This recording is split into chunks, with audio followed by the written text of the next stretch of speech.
If you find yourself frustrated with all the different information about trying to get fitter, trying to get healthier out there, trust me, you're not alone. The industry has become a circus of fear mongering.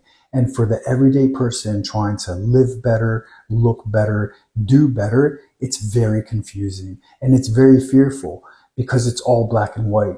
It's polar opposites. People are saying you have to train like this. You have to do this movement. You have to have something before you train. You have to have an intra workout.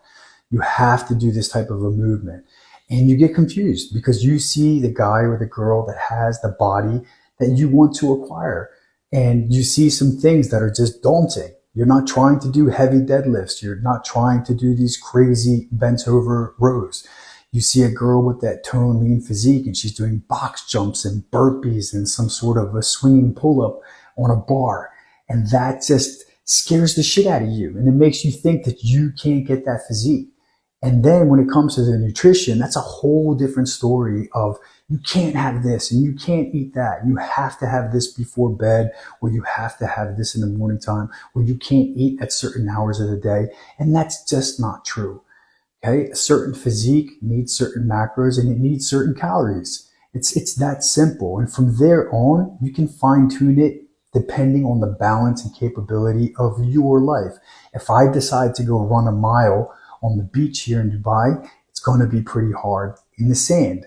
If I decide to run a mile on the street outside, it's going to be a bit easier on that surface. And if I decide to run a mile on a treadmill in the AC with that belt going towards me, it's going to be much easier than both of those.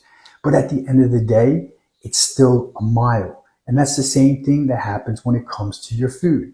There's choices that have more nutrition, more minerals, more vitamins, more fiber, more hydration that cause less of a spike to your insulin. But at the end of the day, it matters your portions and your calories, how often you're eating, if you're hitting your macros.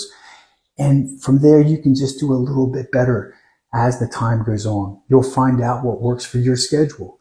If you can only train in the morning times and you can't get food in your stomach before that, and you feel sick by putting an intra workout shake or something in your tummy while you're training, what are you going to do? You're just not going to train so you can't have results? That's all bullshit.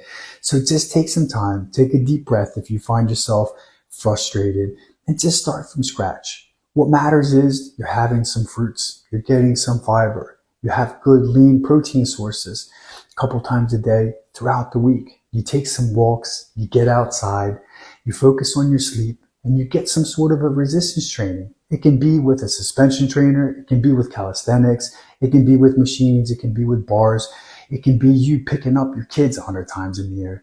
Just as long as you're giving your body that stimulus, your body's going to give you results. So don't get frustrated and don't listen to these fear mongers. All of them have some sort of a discount code or package or product that they're pushing in your face, telling you that that's the secret to you fixing everything that you couldn't understand before. That's what's going to get the fat off. That's what's going to get your hormones up. That's what's going to make your skin perfect, your libido. It's just like they got the magic ticket. It's all bullshit. Just take a deep breath, take it easy, get the basics down, and from there, you can fine tune it for your specific life.